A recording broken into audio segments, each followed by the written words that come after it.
अब जो हमारा नेक्स्ट टॉपिक आता है that is refraction of light through glass prism.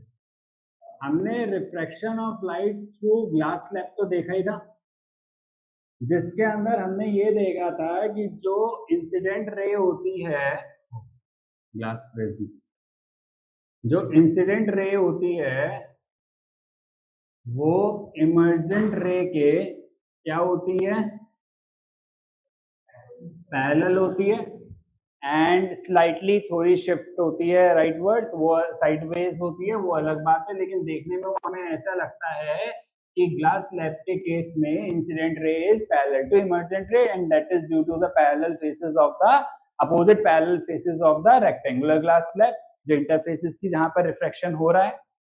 बात जब हम करते हैं प्रिज्म की, तो जो प्रिज्म होता है पहले उसकी शेप को समझना जरूरी है कि प्रिज्म की शेप एक्चुअल में होती क्या है। तो प्रिज्म कुछ इस तरीके से होता है, जो हमने देखा है ट्राइंगल, लेकिन ये इसका एक फेस है जो हम देखते हैं। एक्चुअल में ये होता कैसा है कि इसका एक तो ये ट्राइंगल हो गया, एक और ट्राइंगल होता है, इस वाले ट्राइंगल को हटा दूं अगर, तो ये एक और ट्राइंगल है जो पीछे की साइड पे बना हुआ है, और फिर ये आगे इससे क्या होता है, ज्वाइंट होता है। अगर एक्चुअल में प्रिज्म आप देखोगे तो उसका क्या होता है, एक तो ये ट्राइंगुलर फेस हो गया, एक इसके जस्ट पीछे क्या हो जाएगा, ट्राइंगुलर फेस, और फिर वो दोनों ट्राइंगुलर फेसेस क्या होते हैं, ज्वाइंट होते हैं एक दूसरे से। आया बात समझ? जो आप सोचते हो कि जी जो प्रिज्म है वो केवल ट्राइंगल होता है शेप में, ट्राइंगल नहीं होता है। प्रिज्म एक्चुअल में कैसा होता है, दो फेसेस उसके होंगे कैसे, ट्राइंगुलर, और दोनों ट्राइंगुलर फेसेस आपस में ज्वाइंट होंगे। अब जो दोनों ट्राइंगल फेसेस आपस में ज्वाइन होंगे तो ये जो पर्टिकुलर इसका सरफेस बन रही है कैसी बन रही है, रेक्टेंगुलर। आया बात समझ या नहीं आया, कोई परेशानी इस चीज के अंदर? तो इसका मतलब प्रिज्म की जो शेप होती है उसके अंदर दो ट्राइंगुलर फेसेस होते हैं, जिनको हम प्रिज्म के लिए बेस भी बोलते हैं, और इसके लेटरल जो सरफेसेस होती हैं, लेटरल का मतलब कैसी हो गई, वर्टिकल वाली, वो कैसी होती हैं, रेक्टेंगल। और वो कितनी देखने को मिलेंगी, एक ये, दूसरी नीचे, और तीसरी साइड में, यानी कि कितनी हो जाएंगी, three lateral surfaces which are rectangular in shape. तो ये जो शेप है ये होती है किसकी, प्रिज्म की। आया बात समझ या नहीं? अब हम प्रिज्म के अंदर लाइट कैसे रिफ्लेक्ट करती है उसके बारे में देखेंगे। तो मैं प्रिज्म बनाता हूं यहां पर। प्रिज्म की जो दो लेटरल एजेस होती हैं, यानी कि जो लेटरल सरफेस है, ये एक लेटरल सरफेस है और दूसरी इसके पीछे लेटरल सरफेस है, इसकी जो एजेस होती हैं इनके बीच का जो एंगल होता है, ये वाला एंगल, इसको हम बोलते हैं एंगल ऑफ प्रिज्म।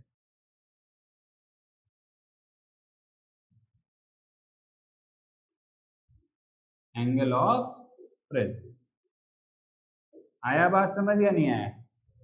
अब इसके बाद इसमें जो है लाइट मैं इंसिडेंट कराता हूं, इसके एक कहां से, इंटरफेस से मैंने ये कराई इंसिडेंट लाइट, ठीक है। तो ये जो है एक्चुअल में कौन सी रे कहलाएगी, इंसिडेंट रे कहलाएगी। मान लेता हूं मैं इसका नाम दे देता हूं ओ, ये हो गया ए, तो यानी कि ओ ए इज इंसिडेंट रे, तो ये आ गया ओ ए इज इंसिडेंट रे। अब ये यहां पर जब पॉइंट ऑफ इंसिडेंस बनेगा इसका, और पॉइंट ऑफ इंसिडेंस बनेगा तो रिफ्रैक्शन कराने से पहले नॉर्मल बनाने की जरूरत है। तो नॉर्मल कैसे बनेगा, इस इंटरफेस के परपेंडिकुलर, जो कि क्या हो गया, कुछ इस तरीके से। तो ये हमारे लिए क्या हो गई, नॉर्मल हो गई। अब बताओ ये वाला मीडियम कैसा है, रेयरर, अंदर जब जाएगा तो कैसा मीडियम है, तो रेयर टू डेंसर में लाइट क्या करती है, टुवर्ड्स द नॉर्मल या नॉर्मल से अवे, टुवर्ड्स द नॉर्मल। इतना सोच क्यों रहे हो, रेयर टू डेंसर अगर जा रही है तो एयर से अगर ग्लास में जाएगी तो टुवर्ड्स द नॉर्मल बेंड करेगी। तो इसका मतलब इसको जाना चाहिए था कैसे, कुछ इस तरीके से, लेकिन ये जाएगी कैसे, कुछ इस तरीके से बेंड करके टुवर्ड्स द नॉर्मल। आया बात समझ। अब ये जो पर्टिकुलर रे है ये मैं ले लेता हूं, इसको पॉइंट दे लेता हूं मैं बी, ये हो गया सी। तो जो ये BC है ये मेरे लिए कौन सी रे हो गई, रिफ्रैक्टेड रे। ठीक है जी। अब इसके लिए पॉइंट ऑफ इंसिडेंस यहाँ पे क्या बना, सी। अब यहाँ पर ये फिर रिफ्रैक्ट करेगी बाहर जाते वक्त, तो यानी कि यहाँ पर भी क्या बनेगा, नॉर्मल। और नॉर्मल बनेगा कैसे, इसके परपेंडिकुलर, जो कि कुछ इस तरीके से बनेगा। ठीक है। अब डेंसर से रेयरर जा रही है, क्या करना चाहिए, लाइट रेज बेंड करेगी टुवर्ड्स द नॉर्मल और away from the normal, away from the normal. यानी कि इसको जाना तो ऐसे चाहिए था, लेकिन ये ऐसे ना जाके कैसे करेगी, कुछ इस तरीके से। सही बात है या नहीं, कोई परेशानी यहाँ पर। इसको मैं ले लेता हूं डी, ये हो गया ई, ये डायरेक्शन बना दी मैंने। तो यानी कि जो डीई है वो मेरे लिए कौन सी रे बन गई, अब इमर्जेंट रे। कोई डाउट इस चीज के अंदर। अब यहाँ पर जो ये एंगल है ये कौन सा बनेगा, एंगल ऑफ इंसिडेंस। ये एंगल कौन सा बनेगा, angle of refraction. Same manner में ये एंगल ऑफ इंसिडेंस, ये एंगल ऑफ रिफ्रैक्शन। और आप ये पाएंगे कि जो यहाँ पर बन रहा है एंगल वो लगभग लगभग अपोजिट डायरेक्शन में उधर बन रहा है। तो हमारा जो नेक्स्ट टॉपिक है वो किस चीज के ऊपर बेस्ड है, कि भाई डिस्पर्जन ऑफ लाइट में क्या होता है, and that dispersion of light through glass prism।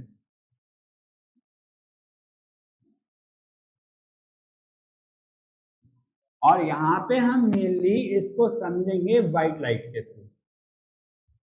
हमने देखा है कि व्हाइट लाइट जब पड़ती है तो हमारी जो व्हाइट लाइट है वो एक्चुअल में किसकी बात चल रही है, सनलाइट की। तो सनलाइट एक्चुअल में कैसी होती है, व्हाइट लाइट होती है।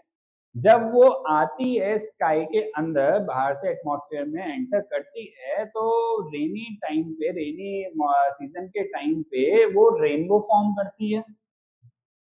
तो इसका मतलब वो जो रेनबो के कलर्स है वो आए कहाँ से होंगे, सनलाइट में से ही तो आए होंगे। ये कैसे आए, तो इसको करने के लिए, इसको समझने के लिए हम जो फंडा समझने वाले हैं वो क्या है, डिस्पर्जन ऑफ लाइट, जिसमें व्हाइट लाइट को ही समझेंगे। तो हमने क्या करा, हमने जो है एक प्रिज्म लिया, प्रिज्म की एक फेस के पास मैंने व्हाइट लाइट को इंसिडेंट कराया, या सनलाइट को इंसिडेंट करा लो, करा सकते हो। जब मैंने ऐसा कराया तो उसके बाद मुझे other side of the face पे दिखने लगे डिफरेंट कलर्स। और वो डिफरेंट कलर्स वैसे ही होंगे जैसे कैसे थे, रेनबो के। तो एक्चुअल में यहाँ पर हो क्या रहा था, तो यहाँ पर ये हुआ कि जो व्हाइट कलर थी वो अपने ब्रेक डाउन हो गई, किसमें ब्रेक डाउन हो गई, डिफरेंट बैंड ऑफ कलर्स में। अब ये जो डिफरेंट बैंड ऑफ कलर्स हैं ये कुछ इस तरीके से मुझे दिखाई देंगे, किसके अंदर, प्रिज्म के अंदर। लेकिन मैं इनको इंडिविजुअली अलग अलग देख नहीं पाऊंगा। जो डिफरेंट बैंड ऑफ कलर्स होंगे मैं ये तो देख पाऊंगा कि अलग अलग कलर्स हैं, लेकिन उनको सेपरेट नहीं कर पाऊंगा। लेकिन वो कुछ इस तरीके से मुझे जरूर दिखेंगे। यानी कि यहाँ पर देखूंगा तो यहाँ पर मुझे सारे अलग अलग कलर्स दिखाई देंगे, जो कि कितने होंगे, 7 होंगे। जिसका जो पर्सपेक्टिव है वो किस तरीके से चलेगा, यहाँ पे सबसे नीचे वॉयलेट होगा और सबसे ऊपर रेड होगा, और बीच में जो है सारे वो कौन से होंगे, indigo, blue, yellow, orange and red. आ गई बात समझ या नहीं। तो ये जो व्हाइट लाइट है, ये व्हाइट लाइट जब ग्लास प्रिज्म के अंदर इंसिडेंट होकर रिफ्लेक्ट करी तो उसकी वजह से वो क्या करा, अपने बैंड ऑफ कलर्स उसने शो करे।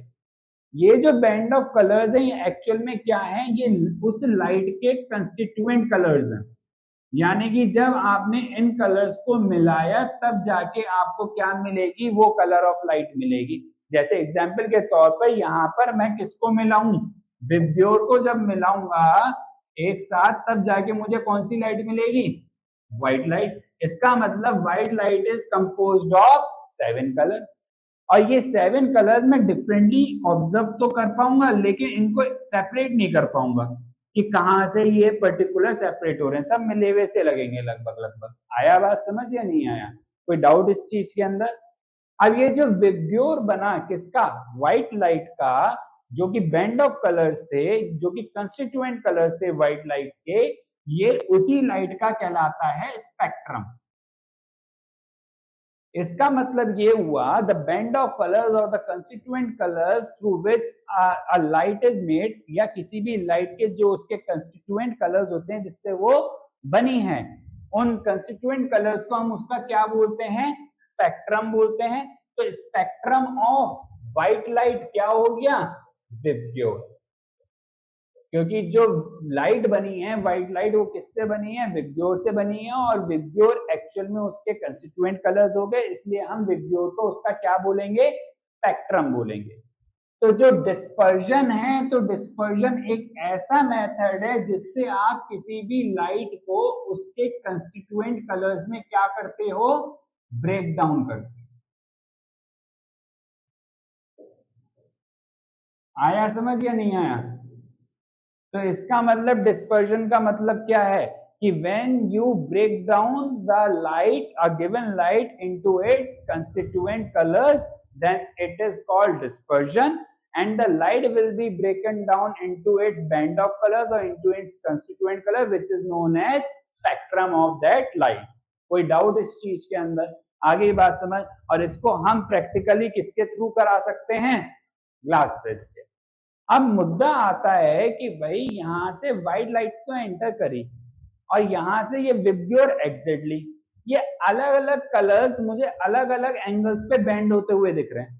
सेम एंगल पे बेंड होते तो थोड़ी ना ये मुझे अलग अलग दिखते, ये अलग अलग, जो ये पर्टिकुलर आपको दिख रहा होगा जो रेड कलर है वो सबसे कम बेंड हुआ है, और जबकि वॉयलेट कलर क्या हुआ है, सबसे ज्यादा बेंड हुआ है। तो ये क्या है, ये लाइट की अपनी प्रॉपर्टी होती है बेंड होने की और ना होने की, इसी वजह से डिस्पर्जन हो पाता है। अगर लाइट के पास ये प्रॉपर्टी नहीं होती डिफरेंट एंगल्स पर बेंड होने की कलर्स की, तो ये पॉसिबल नहीं हो पाता। ये डिफरेंट एंगल्स पर बेंड हो सकते हैं, यानी कि वॉयलेट डिफरेंट एंगल पर बेंड हुआ, रेड अलग एंगल्स पे सिमिलर वे में जितने भी कंस्टिट्यूएंट कलर्स हैं वो डिफरेंट एंगल्स पर क्या कर रहे हैं, बेंड कर रहे हैं। सबसे ज्यादा कौन कर रहा है, वॉयलेट, उससे कम इंडिगो, फिर ग्रीन, और सबसे कम कौन बेंड करा, रेड। इसी वजह से वो अलग अलग मुझे दिख रहे हैं। अगर ये अलग अलग एंगल्स पर बेंड नहीं करते तो क्या आपको स्पेक्ट्रम देखने को मिलता, नहीं। तो व्हाइट लाइट एंटर करी थी, व्हाइट लाइट ही बाहर निकल जाती। तो कहने का मतलब ये स्पेक्ट्रम मुझे देखने को क्यों मिला, या डिस्पर्जन क्यों हो पा रहा है, because different colours of light bend at different angles. आया बात समझ या नहीं आया, कोई परेशानी यहां तक? अब रोल आता है आइजैक न्यूटन का, क्योंकि ये जो हम एक्टिविटी पढ़ रहे हैं ना जिसमें हमने सनलाइट को डिस्पर्स करा के स्पेक्ट्रम ऑफ 7 कलर्स निकाला, इनको करा किसने था, आइजैक न्यूटन ने। यानी ये न्यूटन ने केवल लॉज ऑफ मोशन ही नहीं दिए थे, न्यूटन ने ये डिस्कवरी भी करी थी या इन्वेंशन करा था किसका, स्पेक्ट्रम का। अब उन्होंने क्या करा, उनके माइंड में ये था कि मान लो कि ये आपने डिस्पर्जन कराया, अब माइंड में तो ये भी होगा, तो इसका मतलब मैं रेड का भी डिस्पर्जन करा लेता हूँ, ऑरेंज का भी करा लेता हूँ, देख लेता हूँ ये किस कलर से मिलकर बने। तो उन्होंने क्या करा, इनके सामने ले जाके एक और प्रिज्म रख दिया, क्योंकि जब व्हाइट लाइट को तोड़ा प्रिज्म ने, तो रेड को भी कौन तोड़ेगा, प्रिज्म ही तोड़ेगा। लेकिन उनको क्या पता चला कि जब ये हुआ रिफ्रैक्शन, तो रिफ्रैक्शन होने के बाद वही लाइट्स वापस बाहर आ गई विब्ग्योर की फॉर्म में। इसका मतलब क्या हुआ कि ये जो particular light band of colours थे ये आगे फर्दर डिवाइड नहीं हुए, तो इसका मतलब इनके कंस्टिट्यूएंट कलर्स नहीं है। इसका मतलब ये अपने आप में ही क्या है, ओरिजिनलिटी लेकर चले, यानी कि आप रेड के अंदर कोई कंस्टिट्यूएंट कलर नहीं लेकर आ पाए। तो इसका मतलब क्या हुआ, अगर होता इसका कोई कंस्टिट्यूएंट कलर, तो जब मैंने ये प्रिज्म उसके आगे रखा था तो रेड को तो ब्रेक होना चाहिए था, बाकी भले ही नहीं होते, या जो भी ब्रेक हो सकते थे किसी के पास अगर कंस्टिट्यूएंट कलर्स होते या कोई बैंड ऑफ कलर्स होते, तो वो आगे फर्दर क्या करता, डिस्पर्स करता। लेकिन यहाँ पर नहीं हुआ, तो इसका मतलब हम क्या कह सकते हैं कि जो विब्ग्योर होते हैं, विब्ग्योर आगे फर्दर ब्रेक डाउन नहीं हो पाए। तो फिर न्यूटन चाचा जी ने क्या करा? अब न्यूटन जी तो थे होशियार, उन्होंने बोला प्रिज्म को सीधा रखा है, इसको उल्टा कर दो, प्रिज्म को उल्टा कर दो, यानी कि अब की बार ये ऐसे नहीं रहेगा, कैसे कर दिया जाएगा? उल्टा। बोले सीधे से कोई आउटकमिंग नहीं मिली और मुझे तो कुछ ना कुछ चाहिए, तभी तो नाम होगा मेरा, नहीं तो फिर फायदा क्या है? तो जब उन्होंने इसको उल्टा रखा, तो उल्टा रखने पे क्या हुआ कि ये जो लाइट रेज थी ये वापस से रिफ्रेक्ट करके मिल गई, और मिलकर इन्होंने क्या फॉर्म कर ली? White light. यानी कि जो आपने इस पर्टिकुलर प्रिज्म को सीधा रख के डिस्पर्जन कराया था, उल्टा रख के वो रीयूनाइट करा दिया, कंबाइन करा दिया बैंड ऑफ कलर्स को, और जब ये वापस से मिलकर क्या निकली? White light. तो उनको एक स्क्रीन पे जब व्हाइट लाइट बनी, तो इसका मतलब अब वो 100% कंफर्म हो गए कि विब्ग्योर ही वो कलर्स हैं जिससे क्या बनती है? White light. भाई पहले तो मैंने तोड़ा, तो तोड़ने में हो सकता है कि कोई ऑब्जेक्शन रेज करे, लेकिन जिससे तोड़ा उसी से मैंने क्या बना ली? White light. अब कोई ऑब्जेक्शन बचा ही नहीं। तो यही बनना होता है व्हाइट लाइट के अंदर, यानी कि white light is a combination of 7 colours which is VIBGYOR. कोई डाउट इस चीज के अंदर? के बाद हम जो नेक्स्ट बात करने वाले हैं वो करने वाले हैं कि रेनबो की फॉर्मेशन कैसे होती है, जो कि इसी टॉपिक के ऊपर बेस्ड है। भाई जो रेनबो होती है वहां पे किसका डिस्पर्जन हो रहा है? सनलाइट का। और सनलाइट जब डिस्पर्स करेगी तो उसको अपने किसमें करेगी? स्पेक्ट्रम में करेगी, और उसका स्पेक्ट्रम क्या होता है? स्पेक्ट्रम विब्ग्योर होता है। तो यहाँ पर जो हम ये डिस्पर्जन देख रहे हैं, ये उसके नेचुरल स्पेक्ट्रम में हम देख रहे हैं, जो उसका नॉर्मल स्पेक्ट्रम होता है किसका? सनलाइट का, यानी कि नेचुरल डिस्पर्जन ऑफ सनलाइट हम देख रहे हैं उसके स्पेक्ट्रम में। किसमें? रेनबो में। अब ये होता कैसे? हमने तो अपने सामने प्रिज्म रख कर करा था, तो वहां पर हमारे एटमॉस्फेयर में ऐसी कौन सी चीज है जो प्रिज्म की तरह एक्ट कर रही है? तो एक्चुअल में जब भी बारिश होती है, तो बारिश होने की वजह से हमारे एटमॉस्फेयर में क्या लेवल इंक्रीज कर जाता है? ह्यूमिडिटी का। और ह्यूमिडिटी का मतलब क्या होता है? Water content. और वाटर कंटेंट का मतलब क्या होता है? Water droplets. तो ये जो वाटर ड्रॉपलेट्स होती हैं, ये जो स्मॉल स्मॉल वाटर ड्रॉपलेट्स होती हैं, ये एक्चुअल में प्रिज्म की तरह एक्ट करती हैं। जैसे हमने वो प्रिज्म लिया था, वैसे ये जो वाटर ड्रॉपलेट्स होती हैं एटमॉस्फेयर में ऊपर, ये कैसे एक्ट करती हैं? जैसे प्रिज्म होता है। तो इसका मतलब प्रिज्म जैसे डिस्पर्स कराएगा लाइट को, वैसे ही ये क्या कराएंगी? लाइट को डिस्पर्स कराएंगी। अब ये करती क्या है? मान लेते हैं कि ये वाटर ड्रॉपलेट है, तो क्या होता है कि सनलाइट आई यहां से, सनलाइट आती है जब, तो सनलाइट सबसे पहले इस पॉइंट ऑफ जगह आकर क्या करेगी? रिफ्रेक्ट करेगी। और जब रिफ्रैक्ट करेगी तो रिफ्रैक्शन के ड्यूरेशन में क्या होगा? डिस्पर्जन होगा। रिफ्रैक्ट करेगी तो उसी टाइम पर क्या होने लगेगा? डिस्पर्जन होने लगेगा, क्योंकि different colours of light will bend at different angles. तो यानी कि फिर क्या होगा? आपका डिस्पर्जन होगा। अब इसके बाद जो ये लाइट है, ये उस सरफेस से यानी कि अपोजिट साइड से निकलती नहीं है, ये अंदर ही रिफ्लेक्ट कराती है। रिफ्लेक्ट का मतलब बाउंस बैक, कुछ इस तरीके से। जैसे प्रिज्म में क्या हो जाता है? अदर साइड ऑफ सरफेस से निकल जाती है, बट जो वाटर ड्रॉपलेट्स होती है उसमें से light other side of the surface से ना निकल के क्या करती है? इंटरनली रिफ्लेक्ट करती है, यानी कि इसको हम बोलते हैं इंटरनल रिफ्लेक्शन। अब इंटरनली रिफ्लेक्ट करने के बाद जब वो यहाँ आएगी, तो अब यहाँ से कहाँ जाएगी? बाहर की तरफ। अब जब बाहर की तरफ जाएगी तो फिर से क्या करेगी? रिफ्लेक्ट करेगी। तो यानी कि क्या कर गई भाई? कुछ इस तरीके से।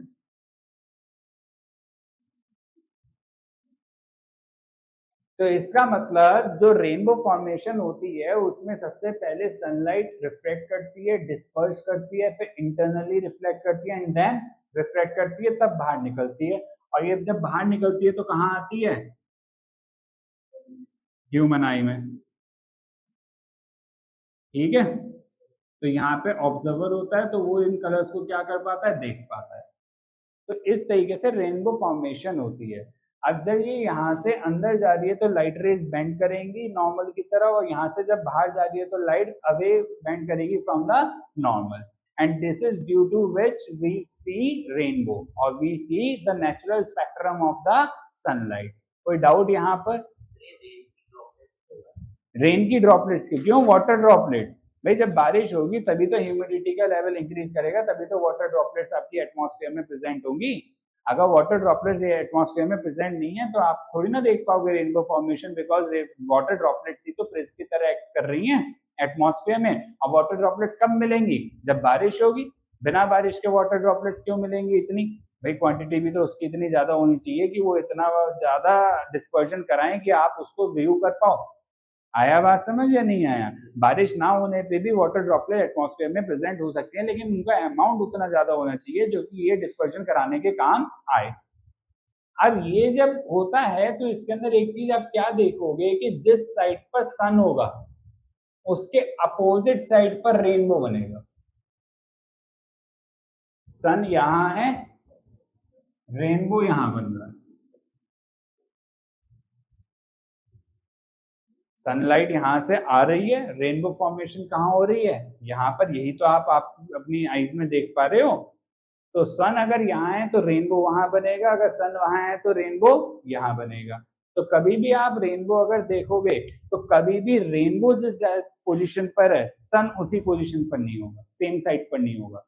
अगर रेनबो आप यहाँ देख रहे हो तो sun would be on other side, अगर आप यहाँ देख रहे हो then sun would be on other side. आया बात समझ? और आपने ऐसी रेनबो फॉर्मेशन देखी होगी कहाँ पर? जहां आपके क्या होते हैं, वाटरफॉल्स होते हैं। कई बार हमको देखने को मिल जाती है जब वाटरफॉल हो रहा होता है तो उसका जो वाटर ड्रॉपलेट्स होती हैं जब वो नीचे पड़ता है तो वो क्या करता है, उड़ता है हवा में पानी वाटर ड्रॉपलेट्स की फॉर्म में। और उस पॉइंट ऑफ टाइम पे कभी कभार एक आध एंगल से मुझे क्या देखने लग जाता है, रेनबो। और वो एंगल वही एंगल है जब आपकी जो पोजीशन है वो सन आपके पीछे हो गया, सामने क्या बन गया, रेनबो। जब तक आप ऐसा नहीं करोगे, जब तक सन की पोजीशन आपके सामने रहेगी तब तक आप रेनबो नहीं देख पाओगे। Sun should be on the opposite side then the rainbow will be form. तो आप जब भी ऐसा देखते हो वाटरफॉल में कि आपको रेनबो देखना है तो आपको क्या करना है, सन को अपने पीछे ले आओ और उसके बाद वाटर के थ्रू देखो तो आपको क्या दिखाई देगा, रेनबो दिखाई देगा। आया बात समझ या नहीं आया? कोई डाउट? और जैसे ही आप पोजीशन चेंज करोगे रेनबो गायब हो जाएगा, क्योंकि रेनबो बनेगा ही कब, जब अपोजिट साइड पर होगा। तो उस टाइम पे भी तो रिफ्लेक्शन हो रहा होगा लाइट का, लेकिन उस टाइम पर अब आप इस साइड थोड़ी ना खड़े हो, आप चले गए इस साइड आई ही नहीं लाइट रिफ्लेक्ट होगा, तो रेनबो दिखेगा कहाँ से? रेनबो जब दिखेगा जब ये लाइट यहाँ पर जो जा रही है रिफ्लेक्शन वो आप देखोगे। भाई जो लाइट रिफ्लेक्ट होकर इधर जाएगी, आप यहाँ खड़े होगे तभी तो रेनबो दिखेगा। आप अगर यहाँ खड़े होगे तो रेनबो दिखेगा क्या? बताओ, नहीं दिखने वाला, क्योंकि लाइट तो रिफ्लेक्ट होकर किधर जा रही है, इधर जा रही है, उधर थोड़ी ना जा रही है। आया बात समझ या नहीं आया? तो हमेशा आप जब भी रेनबो देखते हैं तो आप यही चीज नोटिस करेंगे that the sun is behind you और the sun is on the opposite side of the rainbow. अभी तक आपने नहीं देखा होगा लेकिन आगे से ये चीज नोटिस करना। और कभी अगर किसी वाटरफॉल में जाते हो जो काफी वाटर ड्रॉपलेट्स क्या कर रहा है, क्रिएट कर रहा है, तो उस केस में आप अगर सन देखते हो कि कहीं सन है तो सन को अपने पीछे कर लो और फिर वाटर ड्रॉपलेट्स के थ्रू देखो तो आपको रेनबो फॉर्मेशन दिख जाएगी उसमें। आया समझ या नहीं आया? कोई डाउट इस चीज के अंदर आपको? तो ये क्या बताया? तो ये जब एक वाटर ड्रॉपलेट ने करा तो एक वाटर ड्रॉपलेट का आप देख लोगे क्या लाइट जो इंटरनली रिफ्लेक्ट करके आएगी? बताओ, नहीं देख पाओगे। तो multiple water droplet the same reflection कराएंगी तो आपको क्या दिखाई देगा, कंबाइंड इफेक्ट दिखाई देगा या नहीं? भाई एक वाटर ड्रॉपलेट का साइज तो इतना है, रेनबो आप देखते हो इतना, तो इसका मतलब क्या है, मिलियन ऑफ वाटर ड्रॉपलेट्स हैं जो सेम काम करा रही हैं, तभी तो आप रेनबो देख पा रहे हो उनके कंबाइंड इफेक्ट से। आया बात समझ? तो यही तो है कि रेनबो बना कैसे और क्या है। कोई और डाउट?